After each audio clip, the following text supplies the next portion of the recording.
Hello everyone and welcome to This Generation, America's only weekly program dedicated to and catering to all about Native youth. We travel to the interior to Circle, Alaska. We've never been there. There's a youth camp. It's a fabulous show. We get to go 12 miles upriver. Oh, and this time of year, I'm so glad you joined us, and you'll be glad too. I'll be back with Circle, Alaska right after this. I'm an Alaska Native and I live a healthy lifestyle. I don't need tobacco. It's not hard. I spend time with my family. I spend time outside. I love life, and tobacco's not a part of it. This message brought to you by the Alaska Tobacco Control Alliance. Hi, Quiana for flying Bering Air. Bering Air flies throughout Northwest Alaska and has hubs in Nome and Kotzebue.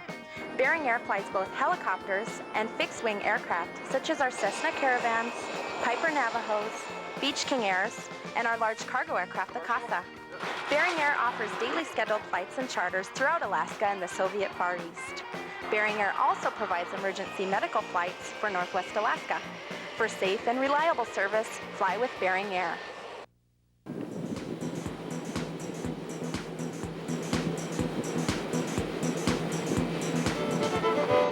In today's program, we travel like 15 miles upriver from Circle, Alaska to a youth camp.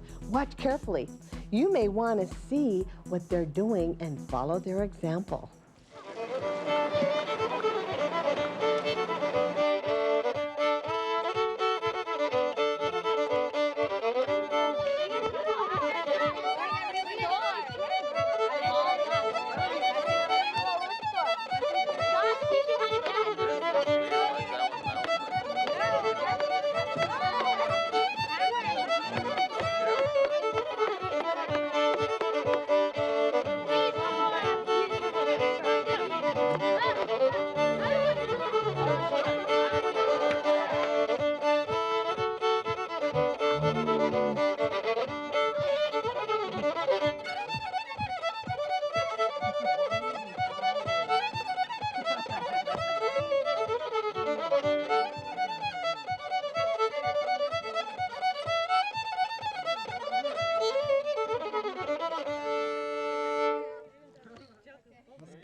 Somewhere in a secluded cove along the banks of Alaska's Yukon River, there exists a place that seems like a fairy tale, a place where time stands still, where dreams are real and the problems of the world are lifetimes away. A place where children run free and adventure is present with every passing moment, where the past and the present meld together, where learning is an adventure. A magical place where wise elders tell stories of great chiefs and wide-eyed children dream of great adventures yet to come. All of you know some great chiefs in your life, in your hometown, the leaders, the elders. Those are the kind of people I'm talking about. And Shanati was one of them. And I guess there's when I was an Old Crow, Yukon Territory, the elders, they know all about Shanati. They told me about what he did, about the battles that he had, and stuff like that. So it was just a great inspiration. I think it's important because someday we're not going to have an easy life. Someday they're going to have to go back to knowing how to fish and to living off the land, because life is not always easy. Even nowadays, it's not easy. So for me, it's important for my kids and my grandkids to know how to take care of fish, how to hunt, how to live off the land as much as they can, because someday they might have to do it. We don't know what's going to happen in the future in our life. And for the kids in the village, it's important for the same reason, and sometimes they don't have a teacher in their family. Maybe their parents don't fish or don't hunt, and so they need a place to come where they can learn. They can learn all the traditional ways and the ways to preserve and to hunt and to fish so that they can live off the land if they have to. And that's the goal. The other goal, that's one goal, but we have other goals. Another goal is to help them learn to live a healthy lifestyle, not to abuse alcohol and drugs. That's a big part of our program is prevention. Giving them things, skills and ideas and knowledge so that they know how to live a healthy lifestyle. Jeanne Boyle is the coordinator for the Circle Youth Camp. Much of what you see here would not exist were it not for her efforts and guidance. Well, first of all, I was raised out in the rural lifestyle by my parents. My mother was from Sitka and my father was in Alaska most of his life, and they had a homestead cabin where they spent a lot of their life. And so I kind of learned the traditional way there from my parents. And then when I came up here to Circle, about 20 years ago, Fairbanks Native Association asked me to have a youth camp, make a fish camp for kids in Fairbanks that never got to go out to a fish camp. So the idea started there, and it just grew and grew. It's kind of like one of my dreams to make a camp for the kids in the Yukon Flats area, because we have a lot of kids in the flats that, even though they live in a village, a lot of times they don't get to go out in a boat or out to a camp.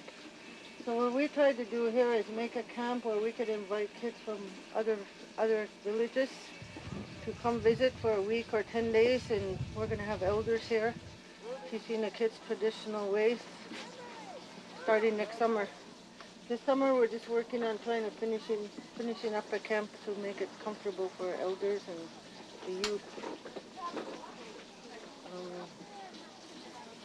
We really started on a really little budget. It was just an idea in our heads, and it just kept growing and growing, and we got money from AFN Youth Wellness funding last summer. We did a lot of brushing out and clearing, and they made a couple frames, and after that we planned all winter, and we tried to figure out how we're going to get enough people to work on our camp and help us finish it for this summer. And then we contacted the AmeriCorps and put in a proposal so they could come help us, because our problem is workforce. You know, we're a very small village, and most of the people that want to work or can work, they have jobs and they can't spend a month or two up here in the summer. So that's how it started, just a dream. It was a dream that some of us here had, and now we're here. We're almost ready to do the dedication tomorrow. And the kids will have a camp forever, right here. Throughout rural Alaska, camps like this are being developed for the young people, not just to have a place to play in the summer, but to create a setting where the culture and traditions of their elders can be passed on in a way that makes sense. Here at camp, the songs, dances, and stories resonate without the static interruption of satellite TV or the steady buzz of four-wheelers. Well, when we were young, we had to make our own entertainment. We had no TV. We had radio, but then my father was really strange. He only listened to the news. And we didn't know what the news was anyway, so we did a lot of playing outdoors, and we learned how to snare rabbits and just go out on the river whenever the opportunity arose. And we didn't learn like these kids are going to, because our parents did all that, and we observed a lot of things. And I can still remember watching my grandma cutting fish, and I was surprised when one of these kids said, "I don't know how to cut fish." I said, "I do," because I remember from watching my grandmother. The importance is bringing back culture into the children's lives, because it has been missing for a while. And with the new council, which is supporting the children tremendously, it has opened up their eyes a lot more, and they're more, what I've seen since I've moved back is they have become prouder of themselves, more assertive. Assertive is the word that I'd like to use. And they're proud of who they are. Like so many of the native villages in Alaska, Circle was changed forever with the arrival of Western man. In 1893, lured by the seductive power of gold, thousands of miners, merchants, and missionaries from all points of the globe rode belching steamships up the Yukon River, each man and woman seeking the promised riches of the gold fields. Circle was a staging area for this flood of humankind, and within the course of a few months, it became the largest mining town on the river. Stores, movie theaters, dance halls, miners, and scoundrels of every race and culture swept into the area. And in their wake, the Athabascan natives of the region were left to adapt any way they could. And then, just as suddenly as they had arrived, the strangers were gone, flushed away like frightened quail with the news of other gold discoveries in faraway places. But like careless campers who failed to clean up after themselves, the region was littered with the trappings of Western man. The Athabascans, now fully influenced by the outside world, were left to recover on their own.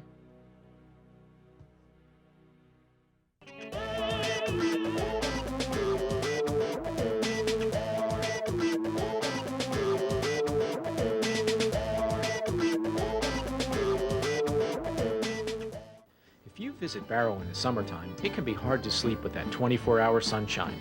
So, the King Eider, Barrow's newest hotel, does everything to make your stay quiet, relaxing, and worry-free. Don't worry about a cab. The King Eider is a short walk from the airport. Need to get around town? No problem. The King Eider rents cars. Want a room with a kitchenette? The King Eider's got them. Smoke-free, alcohol-free. It's the hotel so clean, they ask you to take your shoes off when you come in the door. The King Eider Inn, Barrow, Alaska.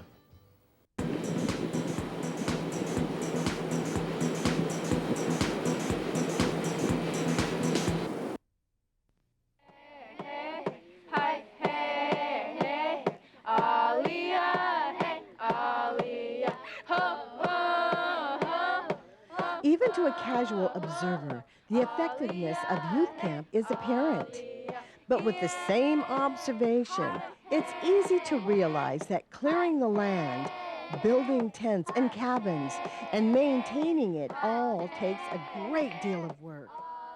In this, the second year at Circle Youth Camp, AmeriCorps workers are providing skilled labor for the camp.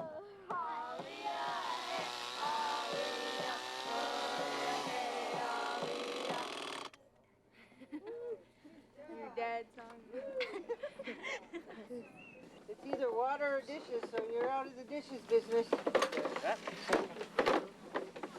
That's Walter. He's at AmeriCorps over here. They did a lot of work on our camp this year. They've been with us since June 2nd. They came to Circle. First they helped us renovate a building in the village there for a youth center because our kids never have a place to go, especially in the winter. Now I brought them up to the youth camp to help us finish it so that the kids will have a place to go during the summer. A lot of elders are going to be walking up here and they'll have something to hold on instead of like get real scared, accidentally fall and hurt themselves, which they won't now. I think it was through a joint partnership with the Nenana Native Council and Tanana Chiefs Conference. Bear Kessler was a big impetus in getting it started there. And I think the Tanana Chiefs Employment and Training Department, which is led by Donna Scott, we're looking for new ways to serve the youth of the region.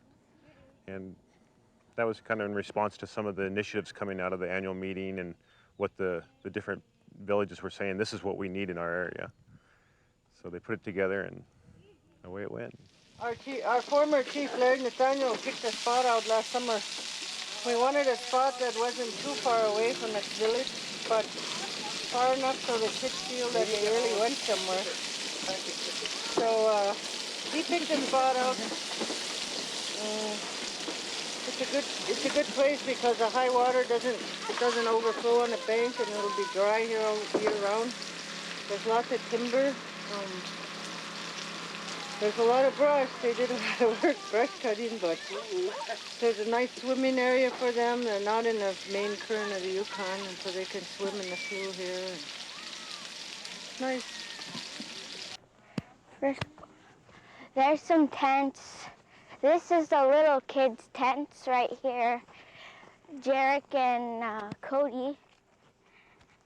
This is their tent. It's not too big. Not too big or not too little, but it's okay for them. There's my mom's tent right over there, the red one. And here's the shower where we change after swimming. Here's the you lift this up and unclip it, and it pours out water. But right now we're running out of water. The clothesline where we hang up our stuff. There's my swimming trunks right there, the frog ones with the frogs on them. And this is the girls' tent. This is the girls' tent. This is their whole tent. And over there is the trail to our old swimming pool, right over there.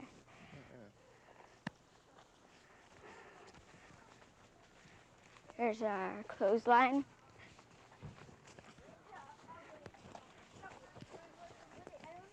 It's a tiny little thing.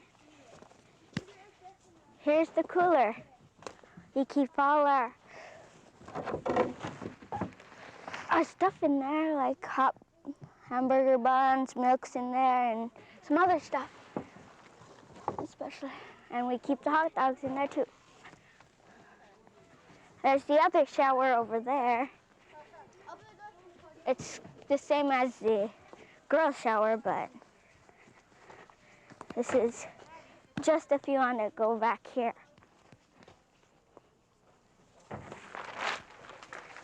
Right now we don't have the shower in there, but we're gonna hook it up in here soon. Wow. Over here we have the fireplace. Here's the fireplace where we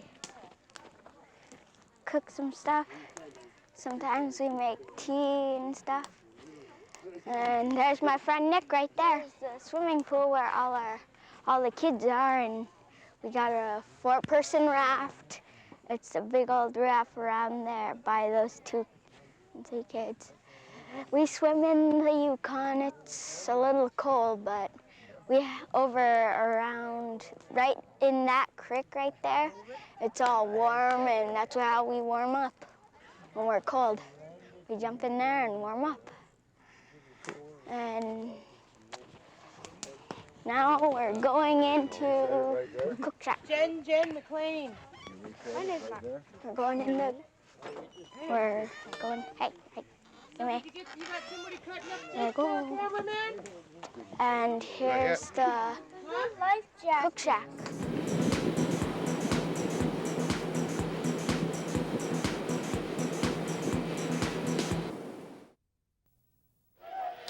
Welcome to the Aurora Inn, Nome's newest and finest hotel. The Aurora Inn offers you clean, modern, quiet, and secure rooms. There are a variety of room types to choose from. Whether you're traveling alone, on business, or taking a trip with your family, you will always find a room to suit your needs. Also located at the Aurora Inn is Nome's only quality vehicle rental service, Stampede Ventures. Whether you're here on business, or for sightseeing, bird watching, or just exploring the local area, we have a vehicle and a room for you. The Aurora Inn in Nome.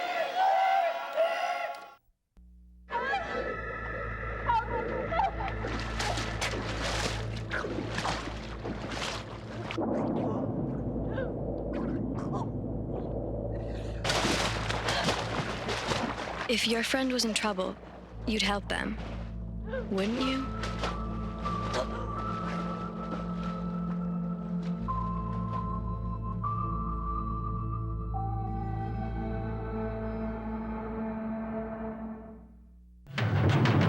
flying in Alaska? Fly Frontier, the official airline of Heartbeat Alaska. Frontier is expanding again. They've added new routes to Nome, Kotzebue, and the surrounding villages. As you can see, Frontier is now really covering Alaska. So the next time you fly, try Frontier. Frontier offers quick, convenient check-in, low fares, and service direct to many of the villages. Frontier Flying Service is the official airline of Heartbeat Alaska. Make it your official airline too.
Why do you think it's important for you guys to have a camp? Well, learning how to do that.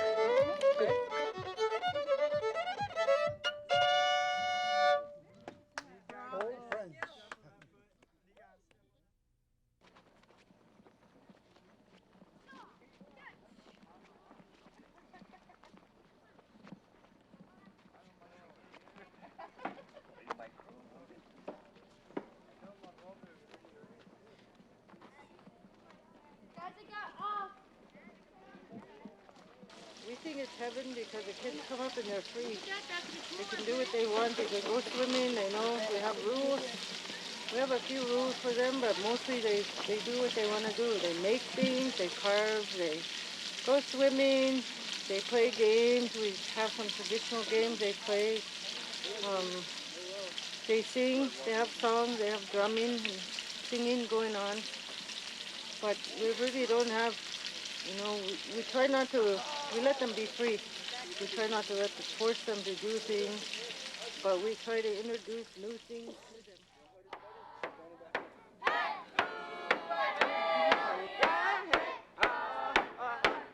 The Circle Youth Camp, it's a very special day. Elders, friends, and family from all up and down the river are here to officially dedicate the camp. It's a chance for everyone involved to step back and take a look at what they've achieved, and more importantly, what is possible in the future. We come from Hankuchin Indians, we say. A band of Indians that survive all these years, and we will continue to survive. But the survival depends on you, the younger generation, on where you want to take Circle and where it's going to go. The dreams are yours. But I want you to leave here with good memories and be positive in everything that you do. When we're negative, we go down. We're positive. Together, we can achieve a whole lot. And a lot of you young people have a lot going for you, and you can achieve your goals no matter what anybody says. In Fairbanks, way back, 1948, I believe it was a Boy Scout camp. It was similar to this, where they teach some good principles.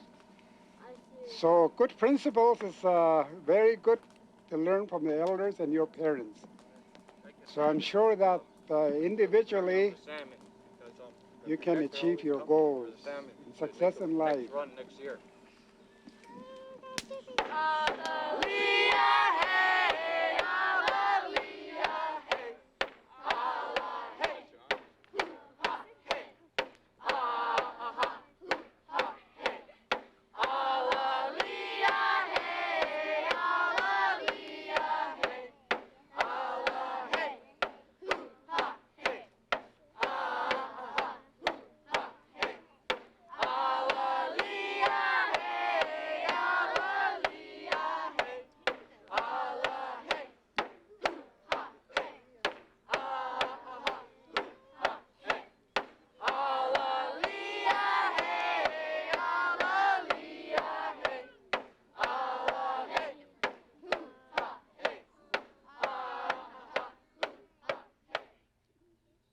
welcome you all to our camp. Hope you enjoy yourselves and come back again.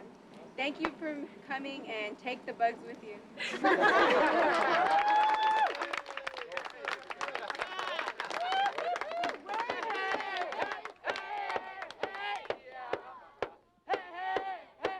Memories of the freedom and excitement at summer camp will be with these young people for the rest of their lives. And whether they realize it or not, they are coming away with skills, wisdom, and a renewed enthusiasm for their culture that they will pass on to their children and grandchildren. Wonderful. Actually, it was great. You know, this is what it should always be like. You know, especially with the youth.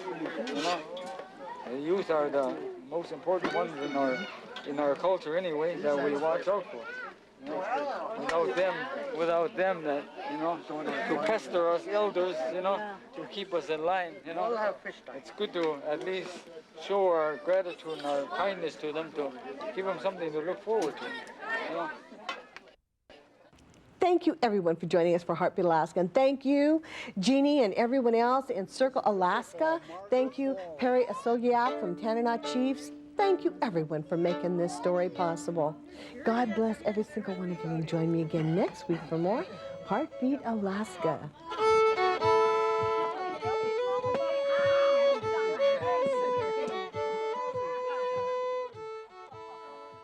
To purchase a copy of this program or any programs from Jeannie Green Productions, give us a call at area code 907-563-7440 or check out our website at www.jeanniegreen.com.